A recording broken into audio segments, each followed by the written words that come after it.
السلام عليكم ورحمة الله وبركاته. إن الحمد لله نحمده ونستعينه ونؤمن به ونتوكل عليه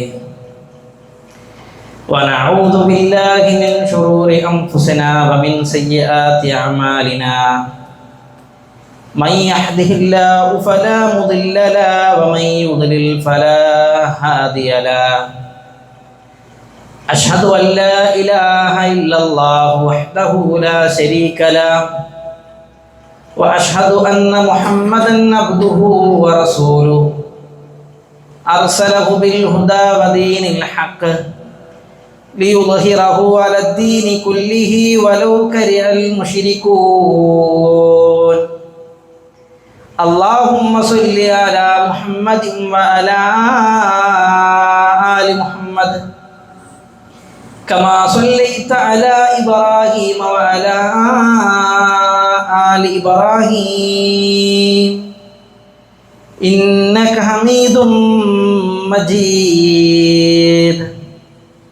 اللهم بارك على محمد وعلى آل محمد كما باركت على إبراهيم وعلى آل إبراهيم إنك حميد مجيد. أعوذ بالله من الشيطان الرجيم. بسم الله الرحمن الرحيم. يا أيها الذين آمنوا اتقوا الله حق تقاته ولا تموتن إلا وأنتم مسلمون. يا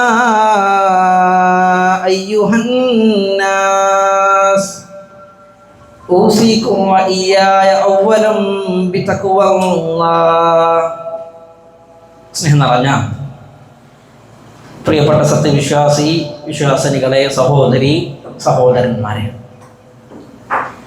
അല്ലാഹു സുബ്ഹാനഹു വ തആലയെ ജീവിതത്തിൻ്റെ എല്ലാ മേഖലയിലും റഹ്മാനും റഹീമുമായ അള്ളാഹുവിനെ സൂക്ഷിച്ചുകൊണ്ട് ജീവിക്കണമേ എന്ന് ആദ്യമായി എന്നോടും തുടർന്ന് നിങ്ങൾ ഓരോരുത്തരോടും ഉണർത്തുകയാണ്, വസിയ്യത്ത് ചെയ്യുകയാണ്. റബ്ബ് സുബ്ഹാനഹു വ തആല അള്ളാഹുവിനെ ഭയപ്പെട്ടുകൊണ്ട് ജീവിക്കുവാനുള്ള തൗഫീക്ക് നമുക്ക് ഓരോരുത്തർക്കും നൽകി അനുഗ്രഹിക്കുമാറാകട്ടെ. സ്വഹാബിമാരുടെ കൂട്ടത്തിൽ നിന്ന് 300ഓളം സ്വഹാബിമാരെ കണ്ട താബിഈ പണ്ഡിതനായിരുന്നു ഹസനുൽ ബസരി റഹ്മഹുല്ലാഹ്. അദ്ദേഹത്തോട് ഒരാൾ ചോദിക്കുന്നുണ്ട്, യാ അബാ സഈദ് അമുഅ്മിനുൻ അൻത, ഹസനുൽ ബസരി താങ്കൾ മുഅ്മിനാണോ എന്ന് ചോദിക്കുകയാണ്.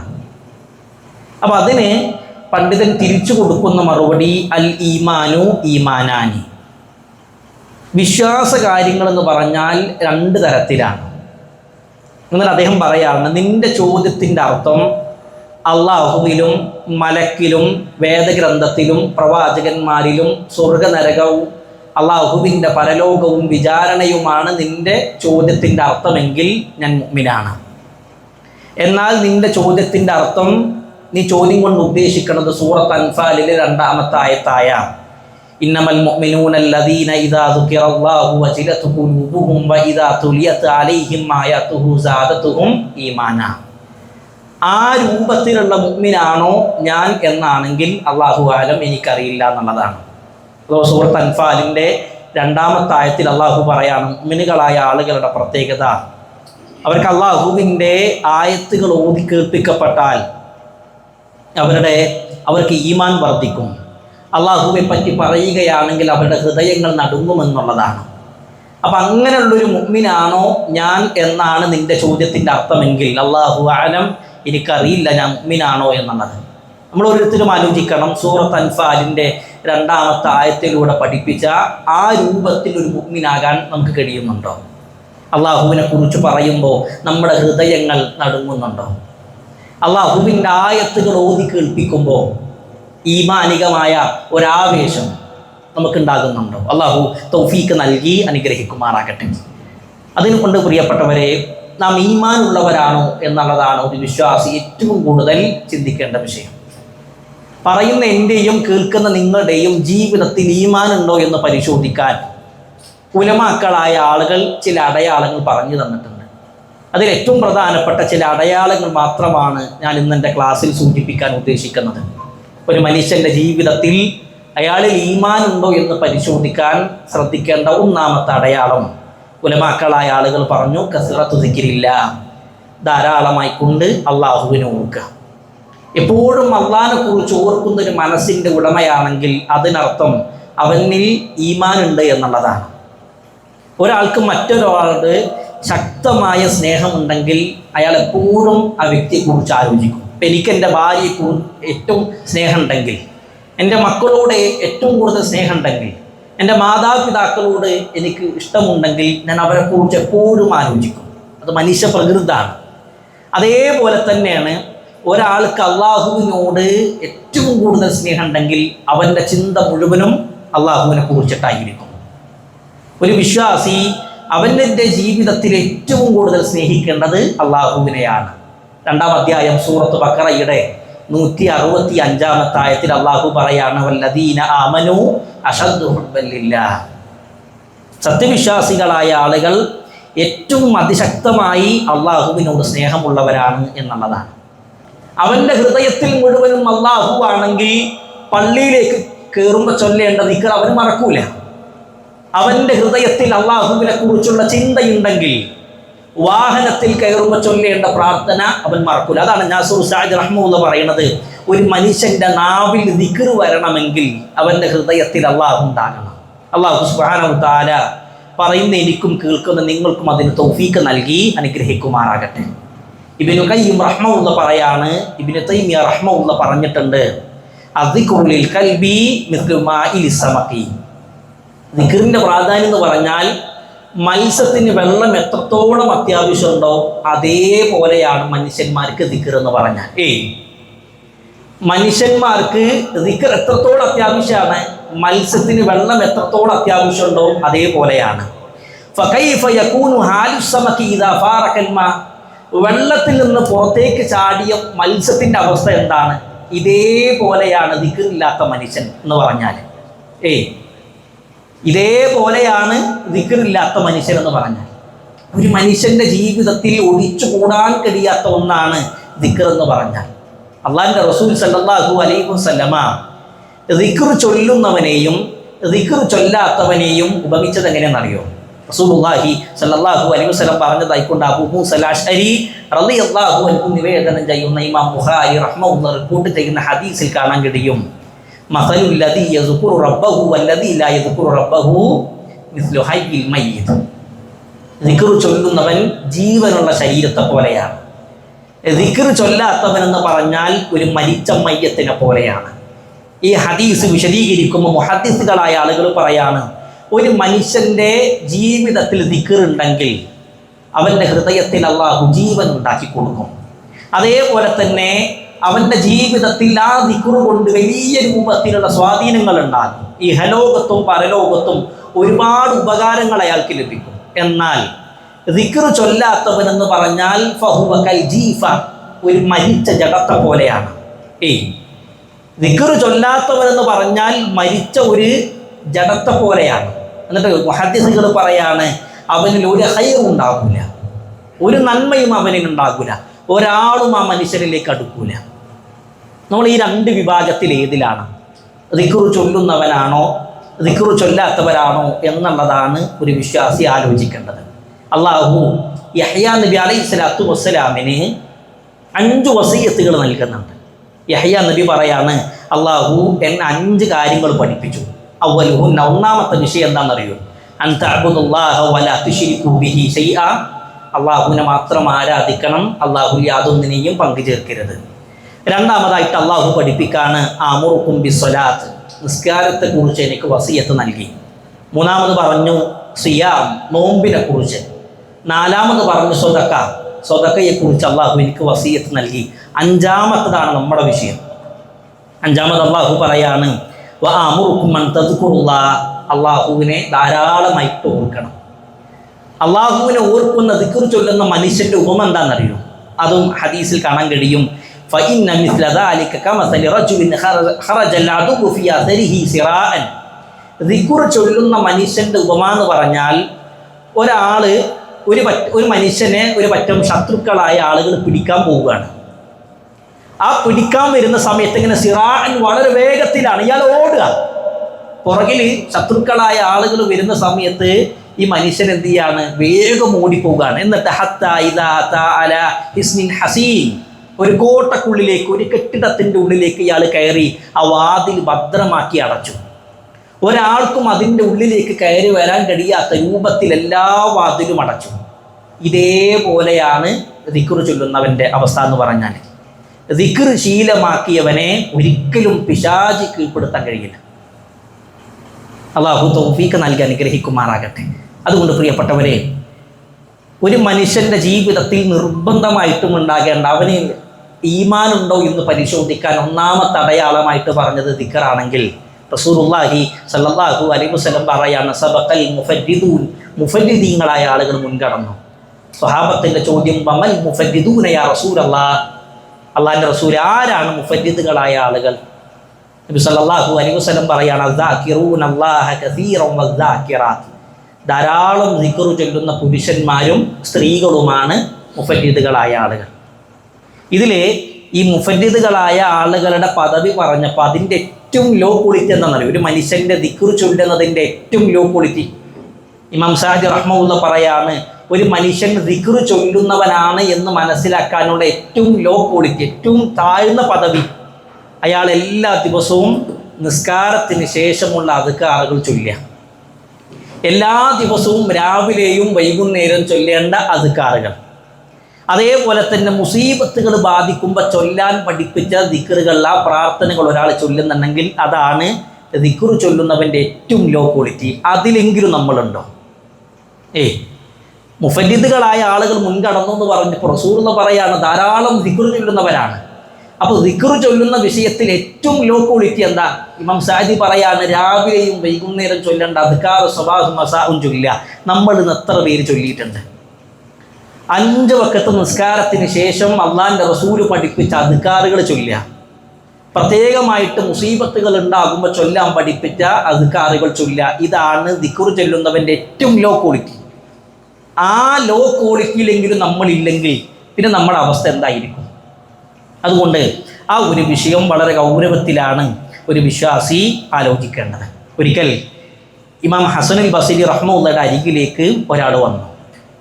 അയാൾ വന്നിട്ട് പറയാണ്, ഷേഖേ, എൻ്റെ ഹൃദയം കടുത്തു പോകുന്നുണ്ട്, എന്ന് തന്നെ കേട്ടിട്ടും ഒരു മാറ്റം വരുന്നില്ല. നമുക്ക് ഇത് ഈ പ്രശ്നമുണ്ട്. എത്ര ക്ലാസ്സിലിരുന്നിട്ടും എത്ര വഴന്ന് കേട്ടിട്ടും നമ്മുടെ മനസ്സിലൊരു പേടി വരുന്നില്ല. എത്ര ആളുകളുടെ മരണങ്ങൾ നമ്മൾ കേട്ടിട്ടുണ്ട്. എത്ര ആളുകളുടെ മയ്യത്ത് ഖബറിലേക്ക് നമ്മൾ വെച്ചിട്ടുണ്ട്. 2-3 മാസം മുമ്പ് ബഹുമാനനായ അഡ്വക്കേറ്റ് ഹബീബ് റഹ്മാൻ്റെ മകൻ ഹനീന് മരണപ്പെട്ടു. അള്ളാഹു ആ കുട്ടിയുടെ ഖബറിടം വിശാലമാക്കി കൊടുക്കുമാറാകട്ടെ. അള്ളാഹു ആ കുട്ടീൻ്റെ ഖബറിടത്തെ സ്വർഗ്ഗ പൂന്തോപ്പാക്കി മാറ്റുമാറാകട്ടെ. ഈ കൂട്ടത്തിൽ ഭൂരിഭാഗം ആളുകളും ആ കുട്ടീൻ്റെ മയ്യത്ത് ഖബറടക്കാനും മയ്യത്ത് നിസ്കാരത്തിനും പങ്കെടുത്തവരാണ്. നമുക്ക് ഓർമ്മ ഉണ്ടോയെന്നറിയില്ല. ഏകദേശം അന്ന് അൽറാജി മസ്ജിദിൽ 20നോടും അടുത്ത മയ്യത്തുകൾ ഉണ്ടായിരുന്നു. ഓരോ മയ്യത്ത് ഖബർസ്ഥാനിലേക്ക് ഇങ്ങനെ വെക്കുന്ന സമയത്ത് ഒരു സൗദി വന്ന് പറഞ്ഞൊരു വാക്കുണ്ട്. ഒരു സൗദി വ്യക്തി എന്ത് ചെയ്തിട്ടുണ്ട്, ഓരോ ഖബറിനരികിൽ വന്നിട്ട് അവിടെ കൂടെ നിൽക്കുന്ന ആളുകളോട് പറഞ്ഞൊരു വാക്കുണ്ട്, ഇന്ന് രാവിലെ സുബൈ നിസ്കരിച്ച മയ്യത്താണ് ഈ മയ്യത്തെങ്കിൽ ഈ മയ്യത്തിനെ സന്തോഷിക്കാം. ഇന്ന് രാവിലെ സുബൈ ജമാഅത്തിന് പങ്കെടുത്ത മയ്യത്തിൻ്റെ ഉടമയാണെങ്കിൽ, അല്ലെങ്കിൽ ആ ഒരു വ്യക്തിയാണ് ഈ മരിച്ചു കിടക്കണമെങ്കിൽ ഈ മയ്യത്തിന് സന്തോഷിക്കാം. അതല്ലെങ്കിൽ അവൻ്റെ അവസരം, അല്ലെങ്കിൽ അവൻ്റെ കാര്യം തന്ന പ്രയാസമാണ്. നമ്മൾ എത്ര മനുഷ്യന്മാരുടെ മരണങ്ങൾ കേട്ടു. എത്ര ആളുകളുടെ മയ്യത്തുകൾ നമ്മൾ ഖബറിലേക്ക് വെച്ചിട്ടുണ്ട്. എന്നിട്ട് നമുക്കൊരു പേടി വരുന്നില്ല. എന്തെന്നെ കേട്ടിട്ടും എന്തെന്നെ അറിഞ്ഞിട്ടും ഏത് വാഴ്ന്ന് കേട്ടാലും ഏത് ഹദീസ് കേട്ടാലും ഏത് ആയത്ത് കേട്ടാലും ഏത് ചരിത്രം കേട്ടാലും നമ്മുടെ ഉള്ളിൻ്റെ ഉള്ളിൽ ഒരു പേടി വരുന്നില്ലെങ്കിൽ നമ്മുടെ ഈമാനിന് എന്തോ പ്രശ്നമുണ്ട് എന്നുള്ളതാണ് ഉലമാക്കളായ ആളുകൾ നമ്മളെ പഠിപ്പിക്കുന്നത്.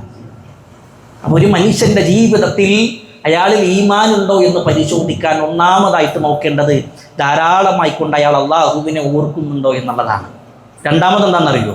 പണ്ഡിതന്മാർ പറയാണ്, ഒരു നന്മ നഷ്ടപ്പെടുന്ന സമയത്ത് ആ മനുഷ്യൻ്റെ ജീവിതത്തിൽ മനസ്സിലൊരു സങ്കടവും പ്രയാസമൊക്കെ ഉണ്ടാകുക. ഒരു നന്മക്ക് നഷ്ടപ്പെടുമ്പോൾ ആ മനുഷ്യനിൽ എന്ത് ചെയ്യുക, ഒരു പ്രയാസവും സങ്കടമൊക്കെ ഉണ്ടാകുക. ചരിത്രത്തിൽ ബുക്കാഊൻ എന്നറിയപ്പെട്ട ചില സ്വഹാബിമാരുണ്ട്. എന്താ ബുക്കാഊൻ എന്ന് പറഞ്ഞാൽ ശക്തമായി കരഞ്ഞവരെന്നാണ്. അങ്ങനെ അറിയപ്പെട്ട ചില സ്വഹാബിമാരുണ്ട്. അവരെന്തിനെ കരഞ്ഞതെന്നറിയൂ? തബൂക്ക് യുദ്ധ രണഭൂമിയിലേക്ക് അള്ളാഹിൻ്റെ റസൂൽ സല്ലല്ലാഹു അലൈഹി വസല്ലമ സ്വഹാബിമാരെ വിളിച്ചു. അപ്പോൾ ആ യുദ്ധത്തിൽ അള്ളാഹിൻ്റെ റസൂലിൻ്റെ കൂടെ യുദ്ധത്തിൽ പങ്കെടുക്കാൻ വേണ്ടി വന്നവരാണ് ഇവർ. പക്ഷെ ഇവർക്ക് മദീനയിൽ നിന്ന് തബൂക്കിലേക്ക് പോകാനുള്ള വാഹനമല്ല. അതുകൊണ്ട് തന്നെ റസൂലുള്ളാഹി സല്ലല്ലാഹു അലൈഹി വസല്ലം ഇവരെ തിരിച്ചയച്ചു. ഇവർക്ക് പങ്കെടുക്കാനൊക്കെ ആഗ്രഹമുണ്ട്, അങ്ങേയറ്റം താല്പര്യമുണ്ട്. പക്ഷെ പോകാനുള്ള വാഹനമല്ല, ഒരു നിലക്കും അവർക്ക് പോകാൻ കഴിയില്ല. അപ്പോൾ അള്ളാഹിൻ്റെ റസൂൽ സല്ലല്ലാഹു അലൈഹി വസല്ലം അവരുടെ തിരിച്ചു പോകാൻ പറഞ്ഞു. അവർ തിരിച്ചു വരുന്നത് എങ്ങനെയെന്നറിയോ? കരഞ്ഞുകൊണ്ടാണ്. അള്ളാഹു സൂറത്ത് തൗബയുടെ 92-ാമത്തെ ആയത്തിൽ അവരെ കുറിച്ച് പറയാണ്, വഅയ്നുഹും തഫീദു മിനദ്ദംഇ ഹസനാ. കണ്ണിന്നിങ്ങനെ കണ്ണീരിങ്ങനെ ചാലിട്ടൊഴുകിക്കൊണ്ടാണ് അവർ തിരിച്ചു വന്നത്. നമുക്കൊരു നന്മ നഷ്ടപ്പെടുമ്പോൾ നമ്മുടെ ജീവിതത്തിൽ ഒരു സങ്കടം ഉണ്ടോ? ഇല്ല. ഒരു ദിവസം ഒരു പേജ് പോലും ഖുർആൻ ഓതിയിട്ടില്ലെങ്കിൽ ഒരു സങ്കടം. ഇപ്പം ഇന്നലെ വ്യാഴാഴ്ച ദിവസം മാത്രം എടുക്കുക. ആ വ്യാഴാഴ്ച ദിവസം 24 മണിക്കൂർ കിട്ടിയിട്ട് ഒരു പേജ് പോലും നമ്മൾ ഓതിയിട്ടില്ല. എന്നിട്ട് അതിലൊരു സങ്കടം. ഒരു ജമാഅത്ത് നഷ്ടപ്പെടുമ്പോൾ ഒരു സങ്കടം. അനസ് റളിയല്ലാഹു അൻഹു, ഉമർ റളിയല്ലാഹു അൻഹുവിൻ്റെ ഖിലാഫത്ത് കാലഘട്ടത്തിൽ തുസ്തർ എന്ന് പറയുന്ന നാട് പിടിച്ചടക്കുന്നത്. രാത്രിയാണ് യുദ്ധം തുടങ്ങുന്നത്. പിറ്റേ ദിവസം സുബൈൻ്റെ സമയം കഴിഞ്ഞിട്ടാണ് അന്ന് മുസ്ലിങ്ങൾ യുദ്ധം അവസാനിപ്പിക്കുന്നത്. മുസ്ലിങ്ങൾക്ക് അന്ന് വിജയം കിട്ടി. തുസ്തർ എന്ന് പറയുന്ന നാട് ഇസ്ലാമിൻ്റെ കുടക്കീടിലേക്ക് വന്നു. പക്ഷെ അന്ന് സുബൈ ജമാഅത്ത് കൃത്യം സമയത്ത് നിർവഹിക്കാൻ അവർക്ക് കഴിഞ്ഞില്ല. അനസ് റളിയല്ലാഹു അൻഹു പിന്നീട് തുസ്തർ എന്ന് പറയുന്ന നാടിനെ കുറിച്ച് പരാമർശിക്കുമ്പോൾ അനസ് റളിയല്ലാഹു അൻഹു കരയുമായിരുന്നു എന്നുള്ളതാണ്. എന്തിനാണ് അനസ് കരയുന്നത്? അനസ് റളിയല്ലാഹു അൻഹുവിൻ്റെ മറുപടി, തുസ്തർ എന്ന് പറയുന്ന നാട് പിടിച്ചടക്കുന്നതിനേക്കാൾ എനിക്കിഷ്ടം അന്ന് ആ സുബഹി ജമാഅത്ത് അതിൻ്റെ സമയത്ത് നിർവഹിക്കാൻ കഴിഞ്ഞിരുന്നുവെങ്കിൽ എന്ന് ഞാൻ ആലോചിക്കുകയാണ്. ഒരൊറ്റ ജമാഅത്ത് നിസ്കാരം നഷ്ടമാകുമ്പോൾ അവരിങ്ങനെ സങ്കടപ്പെട്ടിട്ടുണ്ടെങ്കിൽ നമ്മുടെയൊക്കെ ജീവിതത്തിൽ എത്ര ജമാഅത്തുകൾ ഉണ്ട്. ഖന്തക്കിൻ്റെ രണഭൂമിയിലേക്ക് കിടങ്ങിങ്ങനെ കുഴിക്കുമ്പോൾ അള്ളാഹിൻ്റെ റസൂൽ സല്ലല്ലാഹു അലൈഹി വസല്ലമയുടെ അരികിലേക്ക് ഉമർ റളിയല്ലാഹു അൻഹു വരുന്നുണ്ട്. ഖുറൈശികളായ ആളുകളെ ശപിച്ചുകൊണ്ടാണ് ഉമർ വരുന്നത്. എന്തിനാ ഉമറെ ശപിക്കണത്? ഉമർ റളിയല്ലാഹു അൻഹു പറയാണ്, അള്ളാഹിൻ്റെ റസൂലെ അസറിൻ്റെ സമയം കഴിഞ്ഞു, നമ്മളാണ് ഈ അസർ നിസ്കരിച്ചിട്ടില്ല. അപ്പോൾ സൂര്യൻ അസ്തമിച്ച് മഗ്രിബിൻ്റെ സമയമായി, നമുക്ക് അസറിൻ്റെ സമയം തെറ്റിപ്പോയി. അള്ളാഹിൻ്റെ റസൂൽ സല്ലല്ലാഹു അലൈഹി വസല്ലം സ്വഹാബിമാരോട് ഒരു താഴ്വാരത്തേക്ക് ഇറങ്ങാൻ പറഞ്ഞു. എന്നിട്ട് പെട്ടെന്ന് നബി സല്ലല്ലാഹു അലൈഹി വസല്ലമയും സ്വഹാബിമാരും നിസ്കരിച്ചു. എന്നിട്ട് അള്ളാഹിൻ്റെ റസൂൽ പ്രാർത്ഥിച്ചൊരു പ്രാർത്ഥനയുണ്ട്, അല്ലാഹുവേ മല അല്ലാഹു ഖുബൂറഹും വബുയൂതഹും നാറാ. ഞങ്ങളുടെ ഈ ഒരു അസർ നമസ്കാരം അതിൻ്റെ സമയത്ത് നിർവഹിക്കാൻ കഴിയാത്ത രൂപത്തിലുണ്ടാക്കിയ ഈ ഖുറൈശികളായ ശത്രുക്കളായ ആളുകളുടെ വീട്ടിലും കബറിലും റബ്ബേ നീ തീ നിറക്കണേ. ഒരൊറ്റ ജമാഅത്തിൻ്റെ വിഷയത്തിൽ ഈ രൂപത്തിൽ മുൻഗാമികളായ ആളുകൾ ശ്രദ്ധ കൊടുത്തിട്ടുണ്ടെങ്കിൽ ഒരു നന്മ നഷ്ടപ്പെടുമ്പോൾ നമ്മുടെ മനസ്സിലൊരു സങ്കടം വരുന്നുണ്ട്. മുൻഗാമികളായ ആളുകൾ അവരുടെ ജീവിതത്തിൽ ഒരു ജമാഅത്ത് നിസ്കാരം നഷ്ടപ്പെടുമ്പോൾ അവർ 2 അടിമകളെ മോചിപ്പിക്കും, 60 മിസ്കീനിന് ഭക്ഷണം കൊടുക്കും. അങ്ങനെ 2 അടിമനെ മോചിപ്പിക്കുക, 60 മിസ്കീനിന് ഭക്ഷണം കൊടുക്കാനൊന്നുമില്ല. പക്ഷെ ആ ഒരു ജമാഅത്ത് നിസ്കാരം റബ്ബേ നഷ്ടപ്പെട്ടല്ലോ. ആ ഒരു സങ്കടം കൊണ്ട് ഒരൊറ്റ ജമാഅത്ത് നഷ്ടപ്പെടുമ്പോഴേക്ക് 2 അടിമകളെ മോചിപ്പിച്ച് 60 മിസ്കീനുകൾക്ക് ഭക്ഷണം കൊടുത്തിട്ടുണ്ടെങ്കിൽ, നമ്മളിപ്പോൾ ബത്തയിൽ ഒരു സാധനം ഇങ്ങനെ വിൽക്കുകയാണ്, അത് വിൽക്കുന്ന സമയത്ത് നമുക്ക് 500 റിയാൽ കിട്ടി. എന്നാൽ ഒരാൾ പറയാണ്, ഇതേ സാധനം നീ മലാസ് എന്ന് പറയുന്ന ഭാഗത്ത് കൊണ്ട് കൊടുക്കുകയാണെങ്കിൽ നിനക്ക് 1000 റിയാൽ കിട്ടിയിരുന്നു. നീ ഇപ്പോൾ ബത്തയിൽ കൊടുത്തപ്പോൾ 500 അല്ലേ കിട്ടിയത്, മലാസിൽ കൊടുക്കുകയാണെങ്കിൽ നിനക്ക് 1000 കിട്ടും. അത് ആ ഒരു വിഷയം കേൾക്കുമ്പോൾ നമുക്ക് എത്രത്തോളം സങ്കടം ഉണ്ടാകും. എന്നാൽ ഒരു മനുഷ്യൻ വീട്ടിൽ നിന്ന് നിസ്കരിക്കുന്നതിനേക്കാൾ 27 ഇരട്ടി പ്രതിഫലം പള്ളിക്ക് ജമാഅത്തിന് വന്നാലുണ്ട്. ഇതറിയാത്ത ഒരൊറ്റ മനുഷ്യൻ ഈ സദസ്സിലുണ്ടാകില്ല. എല്ലാ ആളുകൾക്കും അറിയാം. ഈ കൂട്ടത്തിൽ നിസ്കരിക്കാത്തവരും ആരും ഉണ്ടാകില്ല, എല്ലാ ആളുകളും നിസ്കരിക്കുന്നവരാണ്. പക്ഷേ ജമാഅത്തിന് പള്ളിക്ക് എത്താൻ പറ്റുണ്ടോ എന്നുള്ളതാണ്. 27 ഇരട്ടി പ്രതിഫലമാണ്. ഒരു 500 റിയാൽ പോകുമ്പോൾ ദുനിയാവിൻ്റെ വിഷയത്തിൽ നമ്മൾ സങ്കടപ്പെടുന്നുണ്ടെങ്കിൽ എത്ര 27 ഇരട്ടി പ്രതിഫലങ്ങളാണ് നമ്മൾ കളഞ്ഞിട്ടുള്ളത്. ഇബ്നുൽ ഖയ്യിം റഹ്മത്തുള്ളാഹി പറയാണ്, ഒരു മനുഷ്യൻ അള്ളാഹുവിൻ്റെ കൽപ്പനകളെ ബഹുമാനിക്കുന്നു എന്നതിൻ്റെ പ്രകടമായ അടയാളം എന്താണെന്നറിയോ? നമ്മൾ അള്ളാഹിൻ്റെ കൽപ്പനകളെ, അള്ളാഹുവിൻ്റെ അമ്രുകളെ വില കൊടുക്കുന്നു എന്നതിൻ്റെ പ്രകടമായ അടയാളം അള്ളാഹു പഠിപ്പിച്ച ആരാധന കർമ്മങ്ങൾ അതിൻ്റെ സമയത്ത് നിർവഹിക്കുക എന്നുള്ളത്. ഏതെങ്കിലും ഒരു സമയത്തല്ല, നമുക്ക് തോന്നുന്ന സമയത്തല്ല. നിസ്കാരം അത് അതിൻ്റെ സമയത്ത് നിർവഹിക്കുന്നുണ്ടെങ്കിൽ അള്ളാഹിൻ്റെ കൽപ്പനകളെ നമ്മൾ ബഹുമാനിക്കുന്നു എന്നതിൻ്റെ അടയാളമാണ്. അള്ളാഹു പഠിപ്പിച്ച ആരാധന കർമ്മങ്ങൾ അള്ളാഹു പഠിപ്പിച്ച അതേ സമയത്ത് അതേ വക്തിൽ നമ്മൾ ചെയ്യുന്നുണ്ടെങ്കിൽ അത് അള്ളാഹുവിൻ്റെ കൽപ്പനകളെ നമ്മൾ ബഹുമാനിക്കുന്നു എന്നതിൻ്റെ അടയാളമായിട്ടാണ് മുൻഗാമികളായ ആളുകൾ നമ്മളെ പഠിപ്പിച്ചതെങ്കിൽ, നന്മകൾ നഷ്ടപ്പെടുമ്പോൾ, നമ്മുടെ ജീവിതത്തിൽ സൽക്കർമ്മങ്ങൾ ഇല്ലാതാകുമ്പോൾ നമുക്കൊരു സങ്കടം വരുന്നുണ്ട്. പലപ്പോഴും ഇന്ന് മനുഷ്യന്മാരുടെ പ്രശ്നം എന്താണെന്നറിയോ? തിന്മകളുടെ അവസരം നഷ്ടപ്പെടുമ്പോഴാണ് ആളുകൾ സങ്കടപ്പെടുക. ഈ ഒരു വാക്യം ശ്രദ്ധിച്ച് കേൾക്കണേ. ഇബ്നു അബ്ബാസ് റളിയല്ലാഹു അൻഹു പറയാണ്, വലഫറഹുക ബിദ്ദംബി ഇദാ വഫിർത ബിഹി അഅ്ളമു മിനദ്ദംബ്. പാപം ചെയ്യാൻ സാധിച്ചതിൽ നിനക്കുണ്ടാക്കുന്ന സന്തോഷം ഉണ്ടല്ലോ, അത് നീ ചെയ്ത തെറ്റിനേക്കാൾ ഗൗരവമാണ്. ഒരാൾ ഒരു ഹറാമ് ചെയ്തു, ഒരു തോന്നിവാസം ഒരാൾ ചെയ്തു, ആ ചെയ്ത കാര്യത്തും ആലോചിച്ച് ഇയാൾ സന്തോഷിക്കുക, അത് നീ ചെയ്ത തിന്മയേക്കാൾ ഗൗരവമുണ്ട് എന്നുള്ളത്. ഏതോ തിന്മയായിക്കോട്ടെ, ഒരു ഹറാമ് നമ്മൾ ചെയ്തിട്ട് ആ ചെയ്ത ഹറാമിൻ്റെ വിഷയത്തിൽ ഇയാൾ ആനന്ദിക്കുക, സന്തോഷിക്കുക. അതേപോലെ തന്നെ ശൈഖ് പറയാണ്, ഒരു പാപം ചെയ്യാൻ സാധിക്കാതെ പോയതിൽ നിനക്കുണ്ടാകുന്ന സങ്കടം. ഒരാൾക്ക് തെറ്റ് ചെയ്യാൻ അവസരം കിട്ടി, പക്ഷേ ആ തെറ്റ് പൂർത്തീകരിക്കാൻ അയാൾക്ക് അവസരം കിട്ടിയില്ല.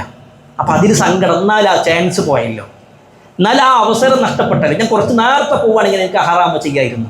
അങ്ങനെ നഷ്ടപ്പെട്ട തിന്മയാലോചിച്ച് ഒരാൾ സങ്കടപ്പെടുന്നുണ്ടെങ്കിൽ അത് തിന്മയേക്കാൾ ഗൗരവമുണ്ട് എന്ന് ഇബ്നു അബ്ബാസ് റളിയല്ലാഹു അൻഹു പറഞ്ഞിട്ടുണ്ടെങ്കിൽ, നമ്മുടെ ഹൃദയത്തിൽ ഈമാനുണ്ടോ എന്ന് പരിശോധിക്കേണ്ട രണ്ടാമത്തെ വിഷയം, ഒന്ന് ധാരാളമായി കൊണ്ട് ദിക്റാണെങ്കിൽ, രണ്ട് നന്മകൾ നഷ്ടപ്പെടുമ്പോൾ ഒരു സങ്കടം. മൂന്നാമത് എന്താണെന്നറിയോ?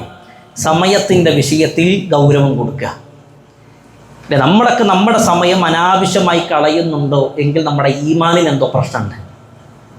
ഹസനുൽ ബസ്രി റഹ്മത്തുള്ളാഹി പറയാണ്, യബ്ന ആദം, ആദമിൻ്റെ സന്തതി, ഇന്നമാ അൻത അയ്യാം, നീ എന്ന് പറഞ്ഞാൽ കേവലം ചില ദിവസങ്ങൾ മാത്രമാണ്. ഞാനെന്ന് പറഞ്ഞാൽ ചില ദിവസങ്ങൾ മാത്രമാണ്. നിങ്ങളെന്ന് പറഞ്ഞാൽ ചില ദിവസങ്ങൾ മാത്രമാണ്. കുല്ലമാ ദഹബ യൗമുൻ ദഹബ ബഅദുക, നിന്നിൽ നിന്ന് ഓരോ ദിവസം നഷ്ടപ്പെടുമ്പോഴും നിൻ്റെ ശരീരത്തിൻ്റെ ഒരു ഭാഗമാണ് പോണത്. ഒരു തിങ്കളാഴ്ച നമ്മൾ നഷ്ടപ്പെടുത്തുന്നുണ്ടെങ്കിൽ ഒരു തിങ്കളാഴ്ച അല്ല നമ്മളിന്ന് പോണത്, നമ്മുടെ ശരീരത്തിൽ ഒരു വിരൽ പോയതുപോലെയാണ്. ഒരു ചൊവ്വാഴ്ച നമ്മൾ നഷ്ടപ്പെടുത്തുന്നുണ്ടെങ്കിൽ ഒരു ചൊവ്വയല്ല നമ്മളിന്ന് പോണത്, നമ്മുടെ ഒരു കൈ നഷ്ടപ്പെട്ടതുപോലെയാണ്. ഹസനുൽ ബസ്രി റഹ്മത്തുള്ളാഹി പറയാണ്, ശരീരത്തിൻ്റെ ഒരു ഭാഗം നഷ്ടപ്പെട്ടതുപോലെയാണ്. വെറുതെ എന്ത് ചെയ്യാൻ പാടില്ല? നമ്മുടെ സമയം നമ്മൾ കളയാൻ പാടില്ല. റീൽസിലും സോഷ്യൽ മീഡിയയിലും ഗെയിംസിലും സ്റ്റാറ്റസൊക്കെ കളഞ്ഞ് നമ്മൾ മണിക്കൂറുകൾ കളയുമ്പോൾ നാളെ ഈ സമയമൊക്കെ റഹ്മാനായ റബ്ബ് നമ്മളോട് ചോദ്യം ചെയ്യുമെന്നുള്ള ബോധം നമുക്കുണ്ടാകണം. അറബ് ലോകത്ത് അറിയപ്പെട്ട കവിയാണ് അഹ്മദ് ഷൗഖി. അദ്ദേഹത്തിൻ്റെ മനോഹരമായ ഒരു കവിത ഉണ്ട്. അദ്ദേഹം പറയാണ്, ദഖാതു കൽബുൽ മർഇ ഖായിലതുൽ ലഹു ഇനൽ ഹയാത ദഖായിഖു വസവാനി. മനുഷ്യ, നിൻ്റെ ഹൃദയത്തിൽ നീ കൈ ഇങ്ങനെ വെച്ചാലേ ഒരു മിടിപ്പ് ഇങ്ങനെ കേൾക്കാൻ കഴിയും. നമ്മുടെ കൈ എടുത്തിട്ട് നെഞ്ചിൻ്റെ ഭാഗത്ത് വെച്ചാൽ ഒരു മിടിപ്പ് ഇങ്ങനെ കേൾക്കാൻ കഴിയും. ആ മിടിപ്പ് നമ്മളോട് വിളിച്ചു പറയണത് എന്താണെന്നറിയോ? മനുഷ്യ, നീ എന്ന് പറഞ്ഞാൽ ചില സെക്കൻഡുകളും മിനിറ്റുകളും മണിക്കൂറുകളും ദിവസങ്ങളും മാത്രമാണ്. ആ മിനിറ്റുകളും മണിക്കൂറൊക്കെ കഴിയുമ്പോൾ നമ്മുടെ ജീവിതമാണ് ഇല്ലാതായി പോണത്. ഈ പണ്ഡിതനായ സുഫിയാൻ ഇബ്നു ഉയൈന ഒരിക്കൽ കൂഫയിൽ ഒരു പള്ളിയിൽ കയറി നിസ്കരിച്ചിട്ട് അദ്ദേഹം നിസ്കാരം കഴിഞ്ഞ് പുറത്തേക്ക് ഇറങ്ങി. എല്ലാ ആളുകളും പള്ളിയിൽ നിന്ന് ഇറങ്ങി. അപ്പോഴും വൃദ്ധനായ ഒരു മനുഷ്യൻ പള്ളിയിൽ ഇങ്ങനെ ഇരിക്കുകയാണ്. അയാൾ ആരെയോ കാത്തിരിക്കണത് പോലെയാണ്.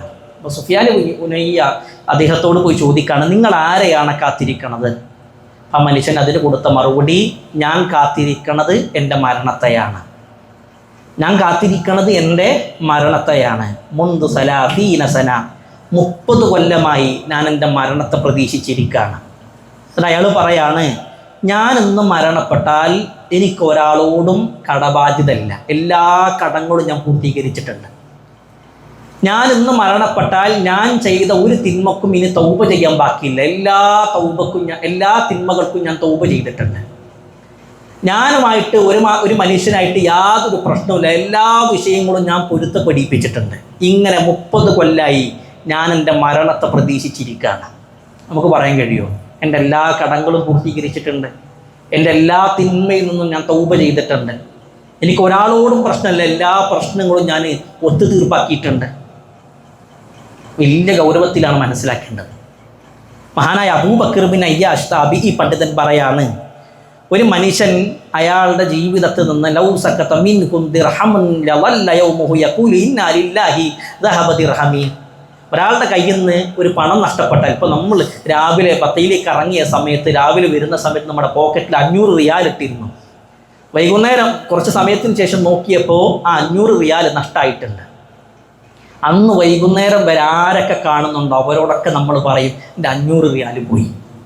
ഞാൻ വളരെ ശ്രദ്ധിച്ചു വെച്ചതാ, പേഴ്സിൻ്റെ ഉള്ളിലൊക്കെ വെച്ചതാ, എവിടെയെന്ന് അറിയില്ല. ഇനി ഞാൻ പോകാൻ നഷ്ടപ്പെട്ടു എന്നതൊക്കെ തോന്നുന്ന ഭാഗത്തൊക്കെ ഞാൻ പോയി നോക്കി, അവിടെ എവിടെയില്ല. വൈകുന്നേരം വരെ നമ്മൾ ആരൊക്കെ കാണുന്നുണ്ടോ അവരോടൊക്കെ പറയും. അബൂബക്കർ ബിൻ അയ്യാഷ് പറയാണ്, മനുഷ്യൻ്റെ ജീവിതത്തിൽ ദിർഹം നഷ്ടപ്പെട്ടാൽ കാണുന്ന മനുഷ്യനോടൊക്കെ പറയും, എന്നാൽ വലാ യഖൂലു ദഹബ യൗമി, അവനൊരിക്കലും പറയില്ല ഇന്നലെ എൻ്റെ ദിവസം പോയി, എനിക്കൊരു നന്മയും ചെയ്യാൻ പറ്റിയില്ലല്ലോ, എനിക്കൊരു ഇബാദത്ത് എനിക്ക് ആ നഷ്ടമായല്ലോ, ഒരു ജമാഅത്ത് കൃത്യമായിട്ട് പങ്കെടുക്കാൻ കഴിഞ്ഞില്ല, ഒരു പേജ് പോലും ഖുർആൻ ഓതാൻ കഴിഞ്ഞില്ല. അത് മനുഷ്യൻ പറയില്ല. എന്നാൽ മനുഷ്യൻ്റെ സാമ്പത്തികമായിട്ട് എന്തെങ്കിലും ഒരു പ്രയാസം ഉണ്ടാകുമ്പോൾ, ഒരു ഓർഡർ കൊടുക്കുമ്പോൾ, ആ ഒരു ഓർഡർ നഷ്ടപ്പെടുമ്പോൾ ചിലപ്പോൾ എല്ലാ ആളുകളോടും പോയി പറയും. ബിസിനസ്സിൽ ഒരു ഇടിവുണ്ടാകുമ്പോൾ എല്ലാവരോടും പോയി പറയും. എന്നാൽ ആ മനുഷ്യൻ്റെ ജീവിതത്തിൽ നന്മകൾ നഷ്ടപ്പെടുമ്പോൾ, അതിൻ്റെ അവസരം ഇല്ലാതാകുമ്പോൾ അതൊരാളോടും അയാൾ പറയില്ല. അതിനയാൾ എന്ത് ചെയ്യുന്നില്ല, ഗൗരവം കൊടുക്കുന്നില്ല എന്നുള്ളതാണ് നമ്മൾ മനസ്സിലാക്കേണ്ടത്. മുൻഗാമികളായ ആളുകൾക്ക് സമയം നഷ്ടപ്പെടുക എന്നതാണ് ഏറ്റവും ഗൗരവം. അതുകൊണ്ടാണ് ഇബ്നു മസ്ഊദ് റളിയല്ലാഹു അൻഹു പറയാണ്, മാ നദിംതു അലാ ശൈഇൻ നദ്മി, ഞാൻ എൻ്റെ ജീവിതത്തിൽ ഇന്നേ വരെ ഖേദിച്ചിട്ടില്ല, ഞാൻ എൻ്റെ ജീവിതത്തിൽ ഇന്നേ വരെ സങ്കടപ്പെട്ടിട്ടില്ല. എൻ്റെ സങ്കടം, എൻ്റെ ഖേദം മുഴുവൻ എന്താ, ഒരു ദിവസം സൂര്യൻ അസ്തമിച്ചു, അന്ന് എൻ്റെ ആയുസ്സിൽ നിന്ന് അല്പം കുറഞ്ഞു പോയി. വലൻ യസ്ദ് ഫീഹി അമലി, അന്ന് എൻ്റെ അമലിലാകട്ടെ ഒരു വർധനവുമില്ല, എനിക്ക് കാര്യമായിട്ട് ഒരു ഇബാദത്തും ചെയ്യാൻ കഴിഞ്ഞില്ല. എന്നാൽ എൻ്റെ ജീവിതത്തിലെ ഒരു ദിവസം കഴിഞ്ഞു പോയി, അതാണ് എൻ്റെ ഖേദം, അതാണ് എൻ്റെ സങ്കടം. വേറുള്ളതൊന്നും എനിക്ക് സങ്കടമല്ല. എൻ്റെ സാമ്പത്തികമായ ഇടവോ, എന്നെ ആളുകൾ ആക്ഷേപം പറഞ്ഞതോ, എൻ്റെ മക്കളിൽ ഉണ്ടാകുന്ന പ്രയാസങ്ങളോ, അതൊന്നും എനിക്ക് വലിയ വിഷയമല്ല. പക്ഷെ എനിക്കൊരു ദിവസം കിട്ടിയിട്ട് എൻ്റെ അമലിൽ നിന്ന് ഒന്നും അധികരിപ്പിക്കാൻ കഴിഞ്ഞില്ലല്ലോ, അതാണ് എൻ്റെ ജീവിതത്തിലെ ഏറ്റവും വലിയ സങ്കടമെന്ന് ഇബ്നു മസ്ഊദ് റളിയല്ലാഹു അൻഹുവിനെ പോലെയുള്ള ആളുകൾ പറഞ്ഞിട്ടുണ്ടെങ്കിൽ, ഒരു മനുഷ്യൻ്റെ ഹൃദയത്തിൽ ഈമാൻ ഉണ്ടോ എന്ന് പരിശോധിക്കാനുള്ള 3ാമത്തെ കാര്യം, അയാൾ സമയത്ത് വെറുതെ കൊല്ലുന്നുണ്ടോ എന്നുള്ളതാണ്. 4 എന്താണെന്നറിയോ? 4ാമത്തെ വിഷയം, മനസ്സ് നിറയെ പരലോകം മാത്രം ഉണ്ടാകുക. മനസ്സ് നിറയെ പരലോകബോധം മാത്രം ഉണ്ടാകുക. ദുനിയാവിനേക്കാൾ ഒരു വിശ്വാസി പ്രാധാന്യം കൊടുക്കേണ്ടത് പരലോകത്തിനാണ്. ഹസൻ അൽ ബസരി ഒരിക്കൽ നിസ്കാരം കഴിഞ്ഞ് പുറത്തേക്ക് ഇങ്ങനെ ഇറങ്ങിയപ്പോഴേ കുറച്ച് ചെറുപ്പക്കാരായ ആളുകളെ കണ്ടു. ആ ചെറുപ്പക്കാരായ ആളുകളെ കണ്ട സമയത്ത് അദ്ദേഹം പറയുന്നുണ്ട്, യാ മഅ്ശറ ശബാബ് അലൈക്കും ബില്ലാഹിറ, യുവാക്കളെ നിങ്ങൾ പരലോകത്തിന് വേണ്ടി പ്രവർത്തിക്കുക. എന്നാൽ അദ്ദേഹം പറയുന്ന മനോഹരമായൊരു വാചകമുണ്ട്. അദ്ദേഹം പറയാണ്, പരലോകത്തിന് വേണ്ടി പ്രവർത്തിച്ചവനെ അള്ളാഹു ദുനിയാവ് കൊടുത്തത് ഞാൻ കണ്ടിട്ടുണ്ട്. പരലോകത്തിന് വേണ്ടി പ്രവർത്തിച്ച മനുഷ്യനെ അള്ളാഹു ദുനിയാവ് കൊടുത്തത് ഞാൻ കണ്ടിട്ടുണ്ട്. ദുനിയാവിന് വേണ്ടി പ്രവർത്തിച്ച മനുഷ്യനെ അള്ളാഹു പരലോകം കൊടുത്തത് ഞാൻ ഇന്നേ വരെ കണ്ടിട്ടില്ല. അതുകൊണ്ട് നിങ്ങൾ പ്രവർത്തിക്കേണ്ടത് പരലോകത്തിനാണ്. ഉമർ റളിയല്ലാഹു അൻഹു അള്ളാഹിൻ്റെ റസൂൽ സല്ലല്ലാഹു അലൈഹി വസല്ലമയുടെ വീട്ടിലിങ്ങനെ വന്നു. വീട്ടിൽ വന്ന് നബിയുടെ ഭാര്യ ഹഫ്സ ബീവിയുടെ പിതാവാണ് ഉമർ റളിയല്ലാഹു അൻഹു. വീട്ടിലിങ്ങനെ ഇരിക്കുമ്പോഴേ വീട് മൊത്തം ഒന്ന് നോക്കി, ഒന്നുമില്ല, വളരെ പാവപ്പെട്ട വളരെ ദരിദ്രനായ ജീവിതമാണ് റസൂലുള്ളാഹി സ്വല്ലല്ലാഹു അലൈഹി വസല്ലമിൻ്റെത്. ഇതിങ്ങനെ കണ്ടപ്പോൾ ഉമർ റളിയല്ലാഹു അൻഹു പറയാണ്, നബിയെ, ഈ ഉമ്മത്തിന് ഭൗതികപരമായ ചില സുഖസൗകര്യങ്ങൾ കിട്ടാൻ വേണ്ടി നിങ്ങളൊന്ന് പ്രാർത്ഥിക്കണം. കെസ്ര കൈസർ ചക്രവർത്തിമാർ, പേർഷ്യയുടെയും റോമയുടെയും സാമ്രാജ്യ ചക്രവർത്തിമാർ, അവർ ഏറ്റവും സുഖ ജീവിതത്തിലാണ് അവർ ആസ്വദിക്കുന്നത്. നബി, നമുക്ക് വലിയ പ്രയാസമാണ്. അതുകൊണ്ട് ഈ ഉമ്മത്തിന് കുറച്ച് സുഖസൗകര്യങ്ങൾ കിട്ടാൻ വേണ്ടി നിങ്ങളൊന്ന് പ്രാർത്ഥിക്കണം. അള്ളാഹിൻ്റെ റസൂൽ തിരിച്ചു ചോദിച്ചത് എന്താണെന്നറിയോ? റസൂലുള്ളാഹി സ്വല്ലല്ലാഹു അലൈഹി വസല്ലം പറയാണ്, ഉമറെ, നിനക്ക് പരലോകത്തിലെ സുഖസൗകര്യങ്ങളുടെ വിഷയത്തിൽ സംശയമുണ്ടോ? ഉമറെ, നിനക്ക് പരലോകത്തിലെ സുഖസൗകര്യങ്ങളുടെ വിഷയത്തിൽ നിനക്ക് സംശയമുണ്ടോ? പേർഷ്യയിലെയും റോമയിലെയും ചക്രവർത്തിമാർക്ക് ദുനിയാവാണെങ്കിൽ നമ്മളെ കാത്തിരിക്കണത് അല്ലാഹുവിൻ്റെ പരലോകാണ്. അതുകൊണ്ട് ഈ ദുനിയാവിൽ എന്തെങ്കിലും ഒരു കോട്ടം സംഭവിക്കുമ്പോഴേക്ക്, ഒരു നഷ്ടം സംഭവിക്കുമ്പോഴേക്ക് അതല്ല അവസാനം. ഇതിനപ്പുറമുള്ള പരലോകത്ത് വിജയിക്കുക എന്നുള്ളതാണ് ഒരു മനുഷ്യ ജീവിതത്തിലെ ഏറ്റവും വലുത്. അബ്ദുല്ലാഹ് ഇബ്നു മുബാറക് റഹ്മത്തുള്ളാഹി പറയാണ്, മനുഷ്യ, നീ നിന്റെ ഖബറിലേക്ക് കൊണ്ടുപോകണതെന്താണെന്നറിയോ? 3 കഷ്ണം തുണിയും 6 അടി മണ്ണും മാത്രമാണ്. 3 കഷ്ണം തുണിയും 6 അടി മണ്ണും മാത്രമാണ് പ്രിയപ്പെട്ടവരെ ഞാൻ കൊണ്ടുപോവുക. എൻ്റെ സംസാരം കേൾക്കുന്ന നിങ്ങൾ കൊണ്ടുപോകുക, വേറൊന്നും ആരും കൊണ്ടുപോകില്ല. ഇബ്നു ഉസൈമിൻ റഹ്മത്തുള്ളാഹി പറയുന്നുണ്ട്, നിനക്ക് ഈമാൻ നഷ്ടപ്പെട്ടു എന്ന് തോന്നുന്നുണ്ടെങ്കിൽ, നിന്റെ ചിന്ത മുഴുവനും ദുനിയാവായി എന്ന് നിനക്ക് തോന്നുന്നുണ്ടെങ്കിൽ, നീ അപ്പം ഖബറിസ്ഥാനിലേക്ക് പോകണം. നീ ഖബറിസ്ഥാനിലേക്ക് പോയിട്ട് അവിടെയുള്ള ഓരോ ഖബറുകളും നീ നോക്കണം. അപ്പോൾ നിനക്ക് മനസ്സിലാകും, നിന്നെപ്പോലെ തന്നെ ഒരുപാട് സ്വപ്നങ്ങളും ഒരുപാട് ആഗ്രഹങ്ങളുമായി ജീവിച്ച ആളുകളാണ്. അവരിന്ന് അവരുടെ ബർസഖി ജീവിതത്തിലാണ്. ആ ഒരു ബോധം നിനക്കുണ്ടായാലേ നിൻ്റെ ചിന്ത ദുനിയാവ് മാറി പരലോകമാകും. കുറച്ച് കാലങ്ങൾക്ക് മുമ്പ് സോഷ്യൽ മീഡിയയിൽ കണ്ട ഒരു വാക്യമുണ്ട്. ഒരാൾ ഖബറിസ്ഥാനിലേക്ക് ഇങ്ങനെ നോക്കി നിൽക്കുകയാണ്. അപ്പോൾ ആ ഖബറ് ഈ മനുഷ്യനോട് സംസാരിക്കണതാണ് ആ ഒരു എഴുത്ത്. മനുഷ്യ, നീ എന്നെ തുറിച്ചു നോക്കണ്ട. നീ നിന്ന അതേ സ്ഥാനത്ത് ഇന്നലെ ഞാൻ വേറൊരു ഖബറ് നോക്കിയിരുന്നു. നാളെ വേറൊരാൾ നിൻ്റെ ഖബർ ഇതേപോലെ നോക്കി നിൽക്കും എന്ന് പറഞ്ഞ വാക്ക് 2-3 വാചകമുള്ളൂ, പക്ഷേ ഒരുപാട് അർത്ഥതലങ്ങളാണ്. നമ്മളെപ്പോലെ തന്നെ ഒരുപാട് സ്വപ്നങ്ങളുള്ള ആളുകൾ, ഒരുപാട് ആഗ്രഹങ്ങളുള്ള ആളുകൾ, അവരിന്ന് അവരുടെ ബർസഖി ജീവിതത്തിലാണ്. എൻ്റെ സഹോദരി ജിദ്ദയിൽ താമസിക്കുന്ന ഫ്ലാറ്റിൻ്റെ താഴെ ഒരു മലയാളി ഉണ്ടായിരുന്നു. ആ മനുഷ്യന് വളരെ പ്രായമായി, ജോലിയൊന്നും ചെയ്യാൻ കഴിയാതെ തിരിച്ച് എക്സിറ്റ് അടിച്ച് നാട്ടിലേക്ക് പോയി. പക്ഷെ നാട്ടിൽ ആ മനുഷ്യന് നിൽക്കാൻ കഴിയാതെ വന്നപ്പോൾ അത്രത്തോളം കടങ്ങളും ബുദ്ധിമുട്ടൊക്കെ ആയപ്പോൾ വാർദ്ധക്യത്തിൻ്റെ അവസാനത്തിനും ഇയാൾ കയറി വന്നു. ഇയാൾ ഇവിടെ വന്നിട്ട് കഴിയുന്ന രൂപത്തിലേക്ക് ചെറിയ ചെറിയ ജോലിയൊക്കെ ചെയ്യണം. പക്ഷേ വാർദ്ധക്യം ആയതുകൊണ്ട് തന്നെ വലിയ പ്രയാസങ്ങൾ, എപ്പോഴും അയാൾക്ക് രോഗങ്ങളാണ്. അപ്പം അയാൾ സഹോദരിയുടെ ഭർത്താവിനെ കാണുന്ന സമയത്ത് എപ്പോഴും പറയണതാണ്, എനിക്ക് കഴിയുന്നില്ല, വലിയ ബുദ്ധിമുട്ടാണ്. ഞാൻ കഫീലിനോട് പറഞ്ഞിട്ടുണ്ട്, എനിക്ക് എക്സിറ്റ് അടിച്ച് നാട്ടിൽ പോകണം, അവിടെ എന്തെങ്കിലുമൊക്കെ നോക്കാം. അയാൾ പറയാണ്, ഞാൻ കഴിഞ്ഞ റമദാനിൽ അയാൾ പറഞ്ഞു, ഞാൻ എന്തായാലും റമദാനിൽ പോകാൻ വേണ്ടി തീരുമാനിച്ചിട്ടുണ്ട്, കഫീൽ എക്സിറ്റ് അടിച്ചു തരാമെന്ന് പറഞ്ഞിട്ടുണ്ട്. റമദാനായപ്പോൾ കഫീൽ പറഞ്ഞു, കുറച്ചുകൂടി നിൽക്കുക, എന്തെങ്കിലുമൊക്കെ കിട്ടട്ടെ. റമദാൻ കഴിഞ്ഞ് പിന്നെ ഒരു മാസം കഴിഞ്ഞപ്പോൾ പറഞ്ഞു, എന്തായാലും 1 മാസം കഴിഞ്ഞാൽ ഞാൻ പോകും. അവസാനം അയാൾ തീരുമാനിച്ചു, ഹജ്ജ് വന്നാൽ എന്തെങ്കിലും ഞാൻ പോകും. അങ്ങനെ ഹജ്ജും കഴിഞ്ഞു. ഇനി 1 മാസം കൂടി കഴിഞ്ഞാൽ വിടാന്നൊക്കെ പറഞ്ഞ് കഫീലൊക്കെ തീരുമാനിച്ച് നിൽക്കണം. പോകുന്നതിൻ്റെ 2 ദിവസം മുമ്പാണ് അയാൾ മരിക്കണത്. നാട്ടിൽ നിന്ന് ഫോൺ എടുക്കാതെ വന്നപ്പോൾ അയൽവാസികളായ റൂമിൻ്റെ തൊട്ടപ്പുറത്തുണ്ടായിരുന്ന ആളുകളൊക്കെ വാതിൽ മുട്ടി, എങ്ങനെ തുറക്കണില്ല. അവസാനം പോലീസും ആളുകളൊക്കെ വന്ന് റൂം കുത്തി തുറന്ന് നോക്കുമ്പോൾ ആ മനുഷ്യൻ മരണപ്പെട്ടിട്ടുണ്ട്. നമ്മളെപ്പോലെ ആഗ്രഹങ്ങളായി, നമ്മളെപ്പോലെ സ്വപ്നങ്ങളായി വന്ന ആളുകളാണ്. പക്ഷെ അവരിന്ന് അവരുടെ ബർസഹി ജീവിതത്തിലാണെങ്കിൽ വെറുതെ അല്ല അള്ളാഹിൻ്റെ റസൂല് പറഞ്ഞത്, ഉസൂറുൽ ഖുബൂറ, നിങ്ങൾ ഖബർ സന്ദർശിക്കണം. ഖബർ സന്ദർശിക്കണം എന്ന് നബി വെറുതെ അല്ല പറഞ്ഞത്. എന്തിനാ? ഫഇന്നഹാ തുദക്കിറുകുമുൽ ആഖിറ, അത് നിനക്ക് പരലോക ചിന്ത ഉണ്ടാകും. നാട്ടിൽ പോകുമ്പോഴേ പാപ്പാൻ്റെ ഖബർസ്ഥാനിൽ ഇങ്ങനെ പോകുമ്പോൾ, വല്യമ്മാൻ്റെ ഖബർസ്ഥാനിൽ ഇങ്ങനെ പോകുമ്പോൾ അവിടെയുള്ള പുല്ല് ചെത്തിക്കൂര മാത്രമല്ല ചെയ്യേണ്ടത്, അവിടെ പടർന്നു വന്ന ആ ഒരു വള്ളികൾ പിടിച്ച് മാറ്റിയല്ല. ആ വല്യമ്മാൻ്റെ ഖബർ കാണുമ്പോൾ നമുക്കൊരു ചിന്ത ഉണ്ടാകണം, റബ്ബേ ഇന്നല്ലെങ്കിൽ നാളെ ഞാനും ഇതേപോലെ വന്ന് കിടക്കണം. ഉമ്മാൻ്റെ ഖബറിന് അരികിൽ പോകുമ്പോൾ നമുക്ക് ചിന്ത വരണം, റബ്ബേ ഇന്നല്ലെങ്കിൽ നാളെ എൻ്റെ ഉമ്മാൻ്റെ പോലെ തന്നെ ബർസഹി ജീവിതത്തിലേക്ക് ഞാനും പോകും. ഒരു മനുഷ്യൻ്റെ ജീവിതത്തിൽ അയാളിൽ ഈമാൻ ഉണ്ടോ എന്ന് പരിശോധിക്കാൻ ഉലമാക്കൾ പറഞ്ഞ 4ാമത്തെ വിഷയം, അയാളുടെ ചിന്ത മുഴുവനും പരലോകബോധമാകണം. ദുനിയാവിൽ ഏറ്റവും കൂടുതൽ പരലോകം ചിന്ത ഏറ്റവും കൂടുതലുള്ളത് ആർക്കാ? അള്ളാഹിൻ്റെ റസൂലിനാണ്. എന്നിട്ട് അള്ളാഹിൻ്റെ റസൂൽ പ്രാർത്ഥിച്ച പ്രാർത്ഥന എന്താണെന്നറിയോ? വലാ തജാലി ദുനിയാ അക്ബറ ഹമ്മിനാ, അള്ളാഹുവേ ദുനിയാവിനെ ഏറ്റവും വലിയ ആഗ്രഹമാക്കരുത്, എൻ്റെ ജീവിതത്തിൽ ഏറ്റവും വലിയ ആഗ്രഹം ദുനിയാവാക്കരുത്. ആരെ പ്രാർത്ഥിക്കണത്? ദുനിയാവിൽ പരലോകത്തെക്കുറിച്ച് ഏറ്റവും കൂടുതൽ ചിന്തിച്ച റസൂലുള്ളാഹി സല്ലല്ലാഹു അലൈഹി വസല്ലമയാണെങ്കിൽ ഹന്തക്കിൻ്റെ രണഭൂമിയിൽ സ്വഹാബിമാരെ കിടങ്ങു കുഴിക്കുകയാണ്. അപ്പോൾ വിശപ്പ് സഹിക്കാൻ കഴിയാതെ വയറിൻ്റെ ഭാഗത്ത് പാറക്കല്ല് കെട്ടിവെച്ചിട്ടാണ് അവർ കിടങ്ങ് കുഴിക്കണത്. ആ കിടങ്ങ് കുഴിക്കണ സമയത്ത് സ്വഹാബത്ത് അവർ മണ്ണിലേക്ക് കൊത്തുന്ന സമയത്ത് പറഞ്ഞൊരു വാക്കുണ്ട്, അല്ലാഹുവേ ജീവിതം എന്നാൽ പരലോകം മാത്രമാണ്. വിശപ്പ് സഹിക്കാൻ കഴിയാതെ വയറ്റത്ത് പാറക്കല്ല് വെക്കുമ്പോഴും സ്വഹാബത്തിൻ്റെ പ്രതീക്ഷ പരലോകമാണെങ്കിൽ നമ്മുടെ ചിന്തയിൽ എത്രത്തോളം പരലോകം കൊണ്ടുവരാൻ നമുക്ക് കഴിയുന്നുണ്ട്? ഒരു മനുഷ്യൻ്റെ ജീവിതത്തിൻ്റെ ലക്ഷ്യം സ്വർഗം കിട്ടുക എന്നുള്ളതാണ്. ധൂമത്തുൽ ജന്തൽ എന്ന് പറയുന്ന പ്രദേശത്തെ ഉഖൈദിർ എന്ന് പറയുന്ന രാജാവ് അള്ളാഹിൻ്റെ റസൂൽ സല്ലല്ലാഹു അലൈഹി വസല്ലമക്ക് ഒരു പട്ടിൻ്റെ വസ്ത്രം കൊടുത്തു.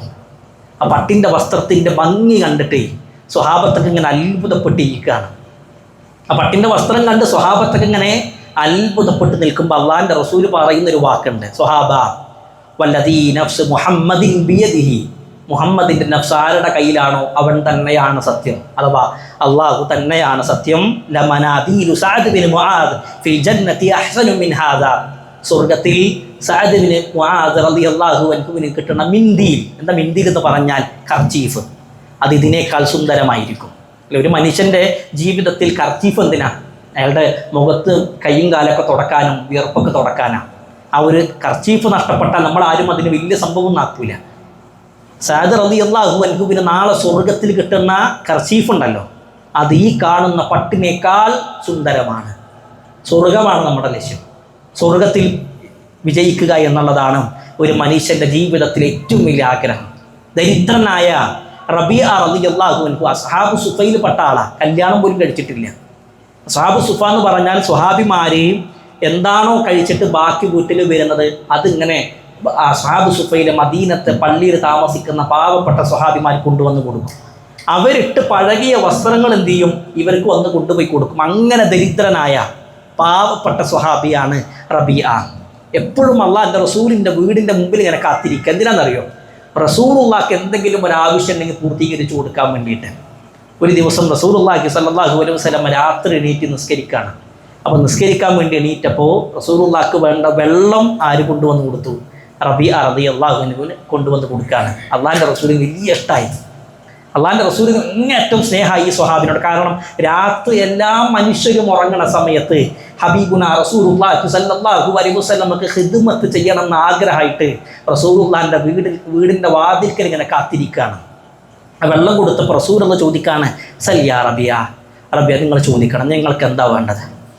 സല്യാ യാ റബിയ, റബിയ നിങ്ങൾക്ക് എന്ത് വേണം ചോദിക്കുക, എന്തും ചോദിക്കാം.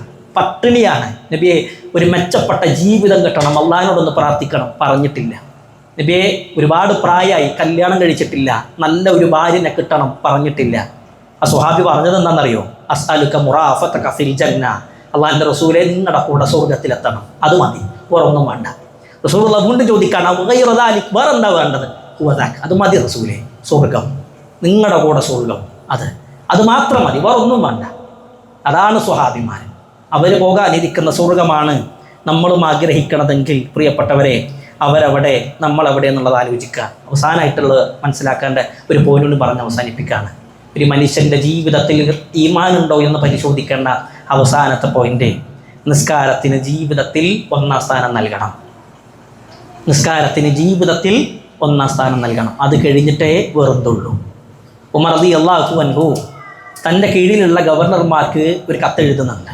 ഉമർ റളിയല്ലാഹു അൻഹു എഴുതിയ കത്താണ് അസ്സലാമു അലൈക്കും വറഹ്മത്തുള്ളാഹി എന്നൊക്കെ പറഞ്ഞ് ഉമർ റളിയല്ലാഹു അൻഹു പറഞ്ഞൊരു വാക്കാണ്, ഇന്ന അഹമ്മ ഉമൂരിക്കും ഇന്ദി അസ്സലാത്ത്. നിങ്ങളുടെ കാര്യത്തിൽ എൻ്റെ അടുക്കൽ ഏറ്റവും ഗൗരവമുള്ളത് എന്താണെന്നറിയോ? നിസ്കാരമാണ്. നിങ്ങൾ ഓരോ പ്രദേശത്തിൻ്റെയും ഗവർണർമാരാണ്. നിങ്ങൾ നിസ്കാരത്തിൻ്റെ വിഷയത്തിൽ അലംഭാവം കാണിക്കരുത്. എന്നിട്ട് ഉമർ റളിയല്ലാഹു അൻഹു പറഞ്ഞൊരു വാക്കുണ്ട്, ഒരു മനുഷ്യൻ നിസ്കാരം കൃത്യമായിട്ട് ചെയ്യുന്നുണ്ടെങ്കിൽ അയാളുടെ എല്ലാ കാര്യങ്ങളും ശരിയായിരിക്കും.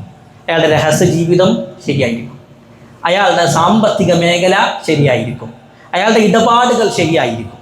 ഒരാൾ നിസ്കാരം കൃത്യമല്ലെങ്കിലോ ബാക്കിയുള്ളതെല്ലാം പ്രശ്നമാണ്. ബാക്കിയുള്ള എല്ലാത്തിലും അയാൾ നഷ്ടക്കാരായിക്കൊണ്ട് മാറും. നമ്മൾ ഓരോരുത്തരും ആലോചിക്കണം, നമസ്കാരത്തിൻ്റെ വിഷയത്തിൽ ശ്രദ്ധ കൊടുക്കാൻ നമുക്ക് കഴിയുന്നുണ്ടോ? നമ്മുടെ കൂടെ ജോലി ചെയ്യുന്ന ആളുകൾ, നമ്മുടെ കൂടെ കടന്നുറങ്ങുന്ന ആളുകൾ, അവർ ജമാഅത്തിന് പള്ളിക്ക് വരാതാകുമ്പോൾ ഒന്ന് വിളിക്കുക, വിളിച്ചിട്ടും വരുന്നില്ലെങ്കിൽ വെറുതെ വിടുക. പിന്നെ അവനും അവൻ്റെ റബ്ബ് മാത്രമുള്ളത്. ഇങ്ങനെയൊക്കെ കേട്ടിട്ടും ഇങ്ങനെയൊക്കെ അറിഞ്ഞിട്ടും ജമാഅത്തിൻ്റെ ഗൗരവം നമുക്ക് ബോധ്യപ്പെടുന്നില്ലെങ്കിലേ മലക്കുൽ മൗത്ത് വരുന്ന സമയത്ത് നമുക്ക് ബോധ്യപ്പെടും. അള്ളാഹിൻ്റെ റസൂൽ സല്ലല്ലാഹു അലൈഹി വസല്ലം ഒരു ദിവസം സ്വഹാബിമാരോട് പറയാണ്, സ്വഹാബ നിങ്ങൾ വിറക് കൂട്ടി കത്തിക്കണം, എന്നിട്ട് നിങ്ങളുടെ കൂട്ടത്തിൽ ഒരാൾ ബാങ്ക് കൊടുക്കണം, എന്നിട്ട് ഇന്ന് പള്ളിക്ക് വരാത്തവരുടെ വീട് ഞാൻ കത്തിച്ച് വരട്ടെ എന്ന് പറഞ്ഞിട്ട് റസൂലുള്ളാഹി സല്ലല്ലാഹു അലൈഹി വസല്ലം പുറകോട്ട് നിന്നൊരു ചരിത്രമുണ്ട്. നമ്മൾ ആലോചിക്കണം, ഇന്ന് റസൂലുള്ള ജീവിച്ചിരുന്ന് അങ്ങനെ എങ്ങാനും വീട് കത്തിച്ചിട്ടുണ്ടെങ്കിൽ നമ്മുടെ എത്ര ആളുകളുടെ റൂമുകൾ കത്തിച്ചിട്ടുണ്ടാകും? ഇതിൻ്റെ കേൾക്കാത്ത, ഇതിൻ്റെ ഗൗരവം അറിയാത്ത ഒരാളും ഈ സദസ്സിലുണ്ടാവില്ല. എന്തൊക്കെ കേട്ടിട്ടുണ്ട്, എന്തൊക്കെ അറിഞ്ഞിട്ടുണ്ട്. ഒരു മുസ്ലിമിൻ്റെയും കാഫിറിൻ്റെയും ഇടയിലുള്ള വിഷയം നിസ്കാരമാണ്.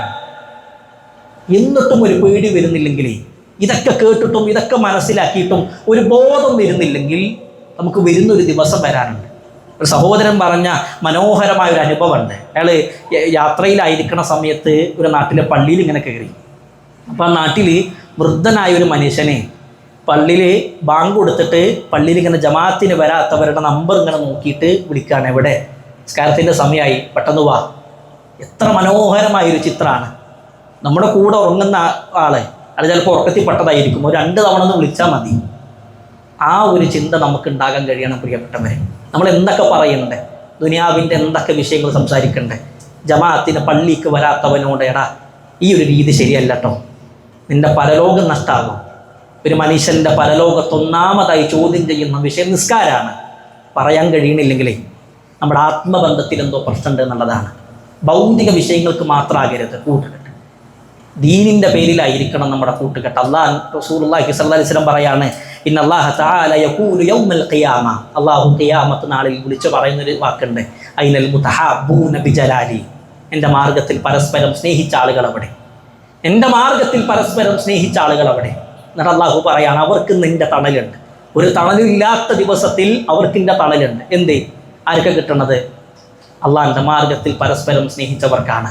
അങ്ങനെ അള്ളാഹുവിൻ്റെ മാർഗത്തിൽ പരസ്പരം സ്നേഹിക്കുവാനും പരസ്പരം കാര്യങ്ങൾ തിരുത്തി കൊടുക്കാനും അള്ളാഹു എനിക്കും നിങ്ങൾക്കും തൗഫീക്ക് നൽകി അനുഗ്രഹിക്കുമാറാകട്ടെ. അതുകൊണ്ട് സഹോദരി സഹോദരന്മാർ ആലോചിക്കണം, ഒരു മനുഷ്യൻ്റെ ജീവിതത്തിൽ ഏറ്റവും പ്രധാനപ്പെട്ടത് ഈമാനാണെങ്കിൽ ആ ഈമാനിൽ ആ മനുഷ്യൻ്റെ ജീവിതത്തിലുണ്ടോ എന്ന് പരിശോധിക്കാനുള്ള 5ഓളം കാര്യങ്ങളാണ് ഇന്നത്തെ ക്ലാസ്സിൽ നമ്മൾ സൂചിപ്പിച്ചത്. അള്ളാഹു പറയുന്ന കാര്യങ്ങൾ ജീവിതത്തിൻ്റെ മേഖലയിലേക്ക് കൊണ്ടുവരുവാനും പറയുന്ന എനിക്കും കേൾക്കുന്ന നിങ്ങൾക്കും തൗഫീക്ക് നൽകി അനുഗ്രഹിക്കുമാറാകട്ടെ. ഇവിടെ ഒരുമിച്ച് കൂടിയതുപോലെ അള്ളാഹുവിൻ്റെ ജന്നാത്തിൽ ഫിർദൗസിലും ഒരുമിച്ച് കൂടാൻ അള്ളാഹു തൗഫീക്ക് നൽകി അനുഗ്രഹിക്കുമാറാകട്ടെ. നമ്മുടെ കൂട്ടത്തിൽ മരണപ്പെട്ടവരുടെ കബറിടങ്ങൾ അള്ളാഹു വിശാലമാക്കി കൊടുക്കുമാറാകട്ടെ.